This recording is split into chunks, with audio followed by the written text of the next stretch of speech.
Good morning, everyone. Today is the day. I will be having my first mustard green harvest.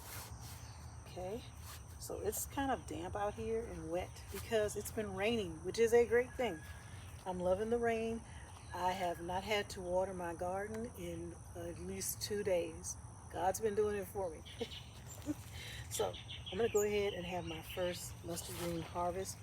You know what? I have my little scissors here, but I think I would like to do it by just twisting it off. I I read somewhere that it's better to kind of just twist it off with your hand. So that's what I'm gonna do. I should have some gloves on, but I think I'll be okay. All right, here's the first one.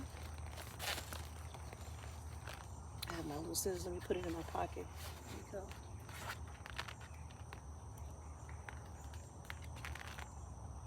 My first mustard green harvest of the season.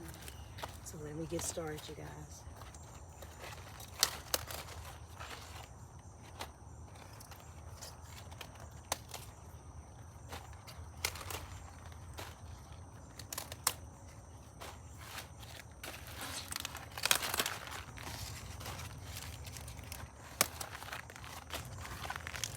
You start with the outer leaves, okay? Leaving the smaller ones and the little tender ones in the middle. Okay. Outer leaves.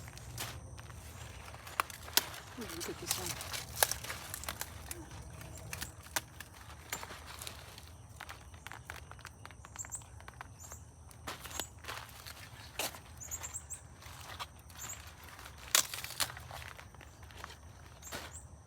Okay, let's speed this up a bit.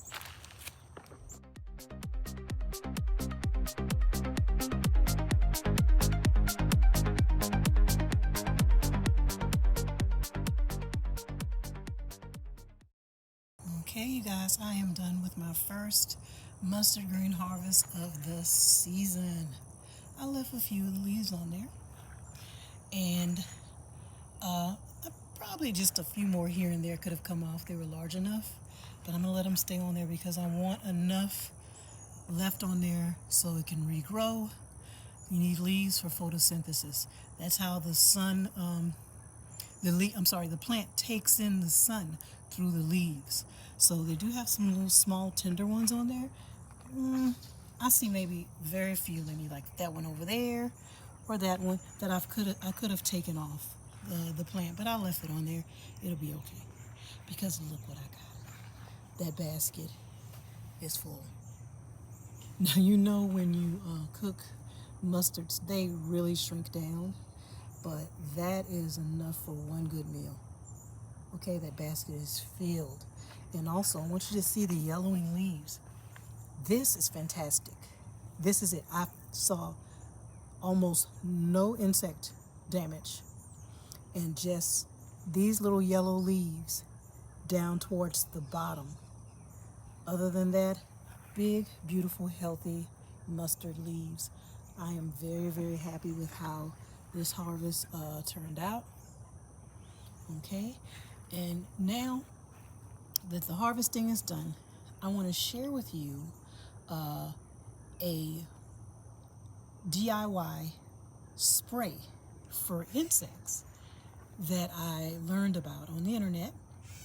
Several gardeners are using it. It is a peppermint oil spray, and it's mostly used to deter pests like spider mites, and I forgot what the other insect was, but it's been known to work on soft-bodied insects, spider mites for sure, and also the smell of peppermint deters other pests like rodents. They do not like that smell, but it basically masks the scent of whatever vegetable that you're growing, and so the insects, they don't smell it. They don't smell whatever vegetable or that you're growing because the peppermint masks the scent.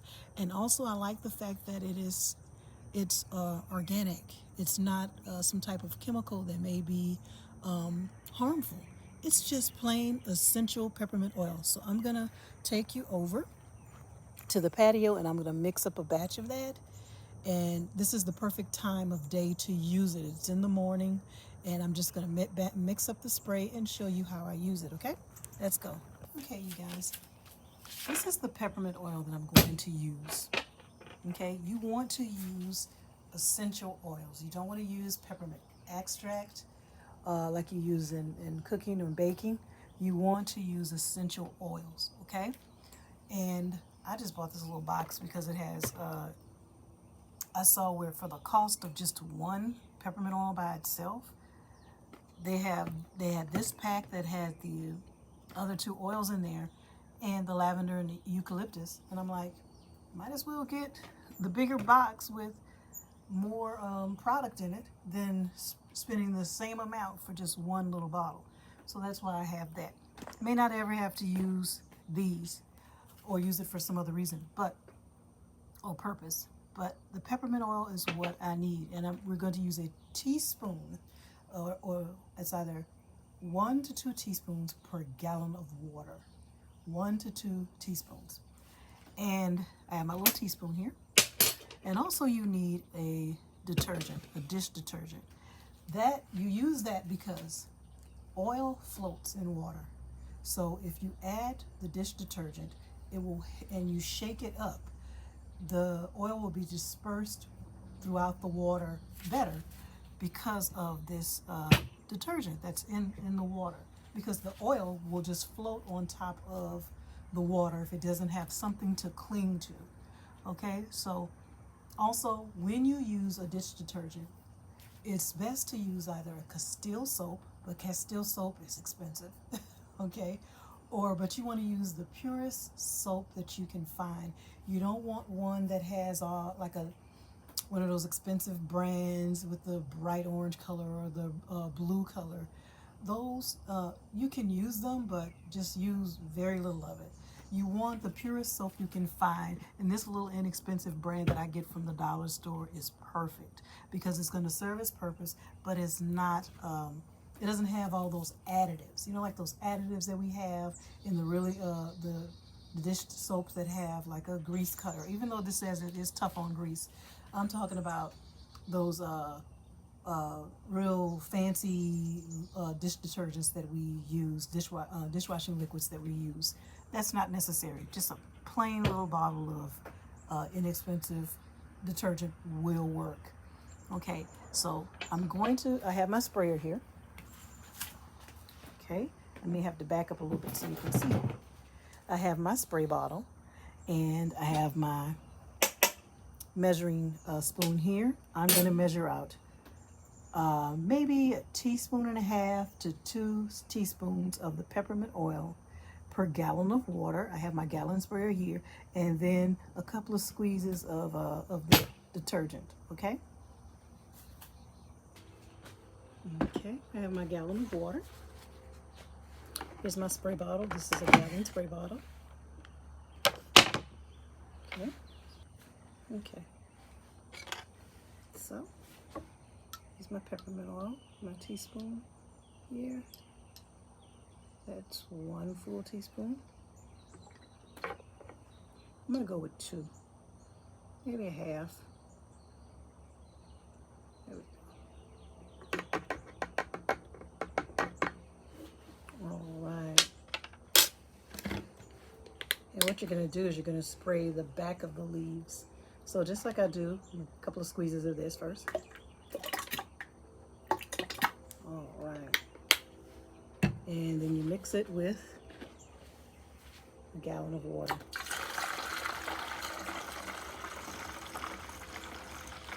I always like to use this pitcher because I know it's exactly a gallon. So this is like my little measuring pitcher that I use.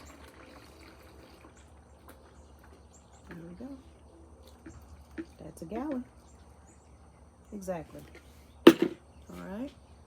And another thing is to make sure that you have enough of the dish detergent, you kind of give it a little shake to see if that oil is still floating on top. And also you shake it before you use it.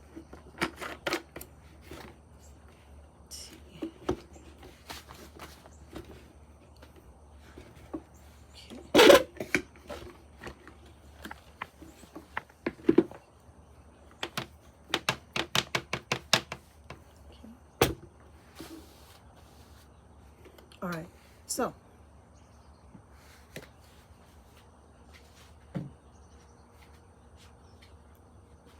now I'm going to show you how I use it in the garden.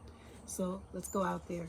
And what you want to do is you want to spray the back of the leaves. So remember how I told you that I use the neem max, and I actually take the nozzle and I kind of, like for instance, with something that's really bushy, like the collards or the mustards, it's really, really bushy. So you can just take this little nozzle and insert it in there.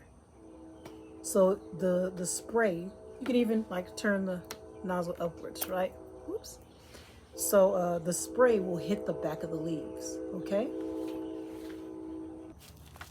Okay. And I'm gonna tell you what, I kind of hit the entire area because, like I said, rodents, they don't like the smell of this peppermint oil.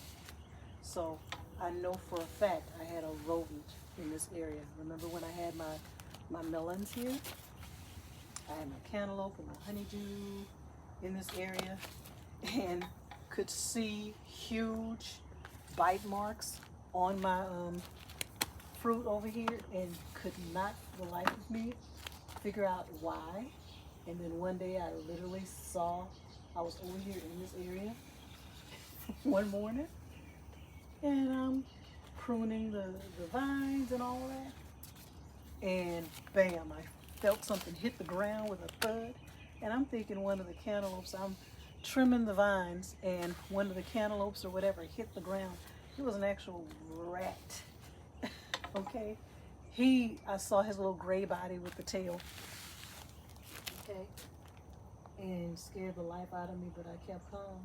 That's one thing. I'm a scaredy cat, but I've been doing pretty well in the garden. I'm not gonna say if I ever came across something like a snake or whatever, I know I'd go running for my husband and my son. But walk across right here.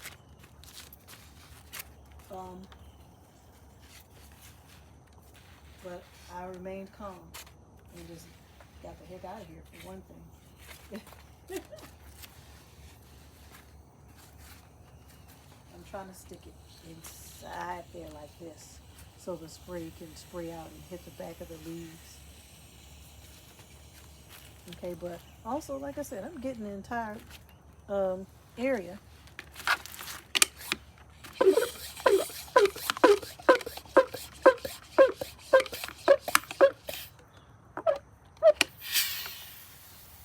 Because rodents, they don't like the smell of this. But I hear that this works best on soft-bodied insects. So let's hope the cabbage worm is one of those insects that this repels. Okay? It literally masks the odor of whatever you're growing. So also one of the gardeners that I saw use this said that squash beetles, I believe he said, that it worked on squash beetles. So that's a good thing. All right. Okay, you guys, I just wanted to share this with you. So that is my peppermint oil spray. I'm using this gallon sprayer, a gallon of water, a teaspoon or teaspoon and a half, or maybe 2 teaspoons of essential peppermint oil, okay, and some dish detergent, the purest kind that you can find, nothing with all those additives or whatever. You want just a little inexpensive bottle, because all the purpose of the detergent is so the oil can mix in with the water better. Okay? All right. All right, you guys, I have made my way around the entire garden and sprayed wherever I could. Like I said, the peppermint spray is a deterrent for certain pests, and I think it will deter any type of rodent or anything, and it also works good well on soft-bodied insects. I will place some information on the screen as I sign off to tell you what I did learn about using peppermint oil spray. Okay, but just one more look at my harvest. These are my mustards, y'all. I am so happy with how they turned out, and very little insect damage at all. Okay, there's some larger ones in here. I don't want to dig too far down in there, but because they're very delicate leaves. Look at this one. Okay, so I'm going to take these inside and wash these up and get them prepared for either storage or to cook them. This could be a meal for today. All right, you guys? You have a great day, and I will talk to you later. Bye now.